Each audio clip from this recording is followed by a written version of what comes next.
कल्पना कीजिए अगर आज सुबह उठते ही भारत के नक्शे से बिहार गायब हो जाए। नालंदा कभी बनी ही न हो, सम्राट अशोक का नाम इतिहास में न होता, चाणक्य की रणनीतियां शायद कभी लिखी ही नहीं जाती, और हो सकता है कि बौद्ध धर्म पूरी दुनिया तक कभी पहुंच नहीं पाता। क्या यह सिर्फ एक कल्पना है, या फिर बिहार वास्तव में भारत की सबसे महत्वपूर्ण ऐतिहासिक भूमि रही है? नमस्कार दोस्तों, मैं हूं आपका दोस्त कृष्णा। अगर बिहार नहीं होता तो भारत कैसा होता? आज का सबसे क्वेश्चन मार्क, जिसके बारे में हम आगे बात करने जा रहे हैं। करीब 2500 साल पहले जब दुनिया के अधिकांश हिस्से छोटे छोटे राज्यों में बटे हुए थे, तब मगध साम्राज्य उभर रहा था। आज का अधिकांश मगध क्षेत्र आधुनिक बिहार में ही आता है।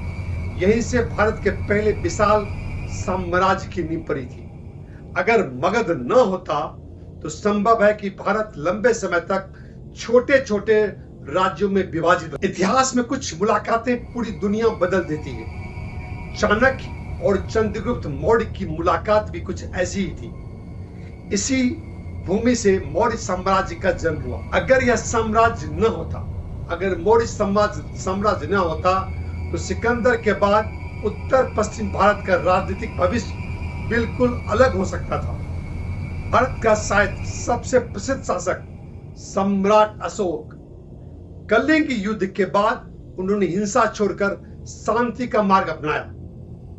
उन्होंने बौद्ध धर्म के प्रचार के लिए अपने दूत को श्रीलंका, मध्य एशिया, दक्षिण पूर्व एशिया तक भेजा।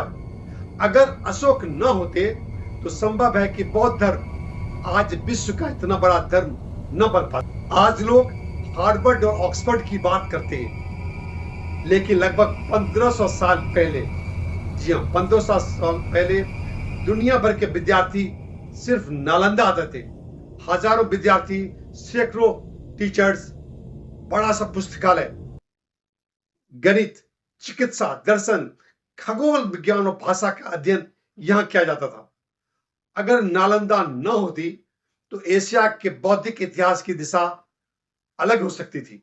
भगवान बुद्ध ने ज्ञान के प्राप्ति के लिए वर्तमान के बिहार के क्षेत्र में थी। यहां से उनका संदेश पूरी दुनिया तक पहुंचा। आज चीन, जापान, कोरिया, थाईलैंड, म्यांमार और श्रीलंका जैसे देशों की संस्कृति पर बौद्ध धर्म का इतना गहरा प्रभाव न होता। स्वतंत्र भारत के प्रथम राष्ट्रपति डॉक्टर राजेंद्र प्रसाद बिहार में थे। लोकतंत्र, संविधान और सार्वजनिक जीवन में बिहार के अनेक नेताओं, न्यायविदों, शिक्षकों और समाज सुधारकों का महत्वपूर्ण योगदान रहा है। आज भी लाखों बिहारी देश के हर हिस्से में प्रशासन, शिक्षा, सेना, उद्योग और तकनीक में अपना योगदान दे रहे हैं। अगर बिहार न होता तो आर्यभट्ट न होता, शून्य की प्राप्ति नहीं होती।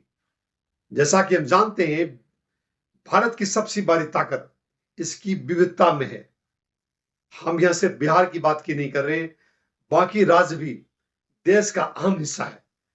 आज हमारी चर्चा का विषय था कि बिहार न होता, तो अगर बिहार न होता तो आज वैभव सूर्यवंशी न होता। अगर बिहार न होता तो आज बड़े बड़े उद्योगपति नहीं होते, अनिल अग्रवाल नहीं होते। अगर बिहार न होता तो शायद मैं भी न होता। इसलिए अगर आप किसी भी स्टेट में, आशा करता हूं वीडियो आपको नॉलेजेबल लगा होगा। अगर आपने हमारे चैनल को पहली बार विजिट किया है तो सोच क्या रहे हैं, इसे आप सब्सक्राइब कर दीजिए, बेल आइकन प्रेस कर दीजिए। मिलते हैं एक नए और नॉलेजेबल वीडियो के साथ। तब तक आप जहां भी रहे अपना ढेर सारा ख्याल रखें। जय हिंद, जय भारत, जय बिहार।